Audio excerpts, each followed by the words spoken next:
여러분 혹시 현금 500만 원만 딱 뽑아도 국세청에서 전화 온다. 뭐 이런 이야기 들어보셨어요? 이제 단순히 뭐 큰 금액 이게 문제가 아닙니다. AI가 여러분의 모든 거래 패턴을 다 지켜보고 있다는 사실 오늘 저희 지식 한 스푼에서 확실하게 알려드릴게요. 1,000만 원 밑으로는 괜찮겠지 하셨다면 오늘 내용 정말 중요합니다. 네, 그게 뭐 아주 틀린 말은 아닌데요. 올해부터 본격적으로 가동되는 국세청 AI 시스템 있잖아요. 이게 단순히 입출금 액수만 보는 게 아니고요. 개인의 금융거래 내역이나 뭐 소비 습관, 자산 변화 같은 아주 방대한 데이터를 종합적으로 분석합니다. 방대한 데이터를요? 네. 그래서 과거에는 잘 안 드러나던 그런 탈세 의심 거래 같은 걸 훨씬 더 정밀하게 찾아낼 수 있게 된 거죠. 그러니까 그 1,000만 원이라는 기준선은 이제 뭐 좀 과거의 이야기가 되어가고 있다. 이렇게 보시면 됩니다. 아하, 그러니까 이제 500만 원이 안 되는 돈이라도 여러 번 넣고 빼거나 아니면 뭐 가족끼리 좀 자주 돈을 보내는 거 이런 거 예전엔 그냥 넘어갈 수도 있었는데 이런 패턴까지 AI가 다 분석을 한다는 거네요. 맞습니다. 이게 어떻게 이렇게 된 거고 그럼 우리는 뭘 조심해야 할지 좀 자세히 파헤쳐 보겠습니다. 구체적으로 이 AI 시스템 대체 어떻게 돌아가는 건가요? 먼저 올해 1월부터 기업 대상으로는 이미 시작이 됐고요. 기업은 이미요? 네. 그리고 오는 8월부터는 개인까지 확대 적용됩니다. 이게 앞으로는 세무조사 대상 선정할 때 거의 절반, 한 50%까지 AI가 고를 정도로 강력해진다고 보시면 돼요. 와, 50%나요? 네. 이 시스템은 뭐 금융정보는 당연하고 부동산 거래 내역, 또 요즘 많은 가상자산 보유 현황, 신용카드 얼마나 썼는지, 심지어 통신 기록까지 한 80가지, 그 정도 다른 기관의 정보를 싹 다 모아서 분석을 합니다. 80가지요? 와, 진짜 상상 이상인데요. 그렇게 모은 정보로 주로 어떤 거래들을 딱 찍어서 보게 되는 건가요? 예를 들면 이런 것들인데요. 첫 번째로 큰 금액 아니더라도 계속 돈을 이렇게 쪼개서 이체하는 경우 있잖아요. 네네, 있죠. 그리고 두 번째, 뭔가 현금을 만들려고 계속 돈을 빼가는 것 같은 그런 패턴. 세 번째는 신고한 소득에 비해서 돈을 너무 많이 쓴다거나 갑자기 자산이 확 늘어난 경우. 또 네 번째, 가족끼리 너무 자주 좀 큰 금액을 주고받는 거래. 이런 것들을 이상거래다 이렇게 딱 포착하는 거죠. 이상거래요? 네. 기존에도 그 하루에 1,000만 원 이상 현금 거래하면 자동으로 보고되는 고액 현금 거래 보고 CTI라고 하죠. 그리고 금융기관이 이거 좀 의심스러운데 해서 보고하는 의심거래 보고 STR 이런 제도가 있었는데요. 여기에 이제 AI가 딱 붙으면서 금액 기준에 미치지 못해도 예를 들어 500만 원이 안 돼도 반복적으로 막 돈을 빼간다. 이런 패턴이 보이면 AI가 이거 좀 이상한데? 하고 조사 대상으로 올릴 수 있다는 겁니다. 와, 근데 진짜 놀라운 건 과거 기록까지 본다는 거 아니에요. 이건 정말 예상 못했는데요. 네, 그렇습니다. 그 AI가 과거 10년, 길게는 뭐 15년치 금융기록까지 아주 정밀하게 분석하고 추적할 수가 있어요. 15년이요? 네, 만약에 이 과정에서 세금을 좀 피하려고 했다. 이런 정황이 딱 발견되면 세금을 부과할 수 있는 법정 기한이라는 게 있거든요. 제척기간이라고 하는데 이게 이미 지났다고 하더라도 국세청이 그 사실을 안 날로부터 1년 안에는 세금을 추징할 수 있게 됩니다. 와, 진짜 촘촘하네요. 그럼 정말 많은 분들이 궁금해하실 것 같은데 가족끼리 돈 주고받는 거예요. 이거 이제 무조건 다 문제가 되는 건가요?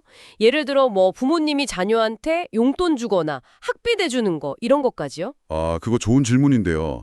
일단 가족 간의 계좌이체는 기본적으로 증여로 간주될 가능성이 높습니다. 공짜로 주는 돈이다 이렇게 보는 거죠. 기본적으로요? 네, 특히 부모 자식 간 거래는 이거 증여 아니에요 라는 걸 세금을 내야 하는 당사자가 직접 증명을 해야 합니다.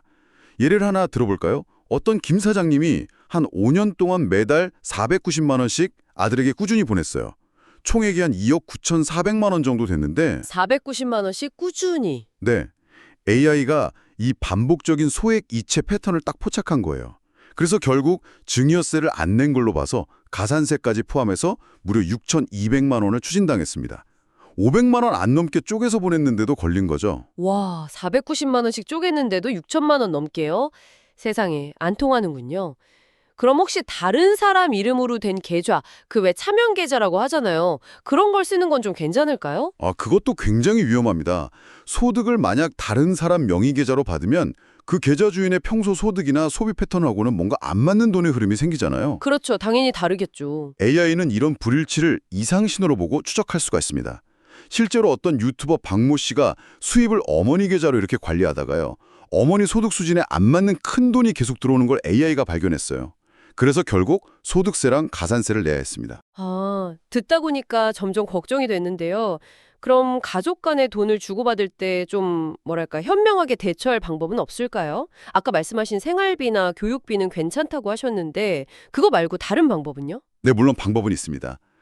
첫 번째는 아까 말씀하신 것처럼 부양가족에게 주는 일반적인 생활비나 교육비, 이거는 증여세 대상이 아닙니다. 이게 가장 기본이고요. 네, 기본. 두 번째, 만약에 좀 목돈을 빌려주는 상황이다. 이러면 반드시 차용증을 작성하시는 게 좋습니다. 부모 자식 간에는 현재 기준으로 2억 1,700만 원까지는 이자 없이 빌려줄 수 있거든요. 아, 차용증요? 2억 1,700만 원까지 무이자로? 네. 근데 이때 이자를 주고받기보다는 원금을 나눠 갚는 방식으로 계획하는 게 이자 소득세 27.5%죠. 를 피할 수 있어서 더 유리합니다.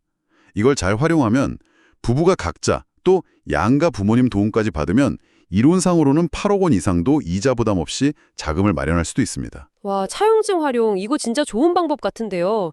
또 다른 뭐 주의사항이나 팁 같은 거 있을까요? 네, 몇 가지 더 말씀드리자면요. 세 번째, 계좌 이체할 때는 메모란에 용돈이나 생활비 보조, 모호가정 구매 대금처럼 거래 목적을 좀 명확하게 남기는 습관이 중요하고요. 아, 메모. 그쵸. 네 번째, 돈을 입금할 때는 소득 증빙이 좀 확실한 사람이 하는 게 의심을 덜 살 수 있습니다. 다섯 번째, 현금 이출금이 좀 잦다면 한 은행에서 하루 1,000만 원 기준 안 넘게 여러 은행으로 나누는 방법도 생각해 볼 수는 있어요. 근데 이것도 너무 반복되면 의심거래 STR을 포착될 수 있습니다. 특히 연간 거래액이 5천만 원을 넘어가면 좀 위험 신호로 볼 수 있으니 주의하셔야 하고요. 아, 그것도 계속하면 안 되는군요. 네. 마지막으로 여섯 번째로 아주 거액의 자금 이동이 필요하다면 법인 계좌를 활용해서 대여금이나 가수금, 그러니까 회사가 임시로 받아둔 돈 같은 형태로 처리하는 방법도 고려해 볼 수는 있습니다. 네, 오늘 국세청 AI 세무조사 시스템에 대해서 정말 중요한 점들을 짚어봤습니다.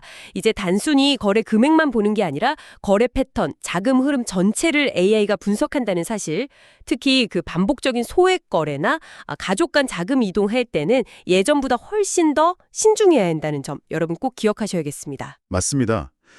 그 과거 기록까지 샅샅이 볼 수 있게 된 만큼 미리 좀 투명하게 계획하고 관리하는 습관이 무엇보다 중요해졌습니다. 혼자 판단하기 좀 어렵다 싶으시면 세무 전문가하고 상담해서 안전하게 자산을 관리하는 것이 현명한 방법일 수 있습니다. 오늘 저희 지식 한 스푼에서 알려드린 내용이 여러분의 현명한 금융생활에 든든한 정보가 되기를 바랍니다. 영상에 도움이 되셨다면 구독과 좋아요 눌러주세요.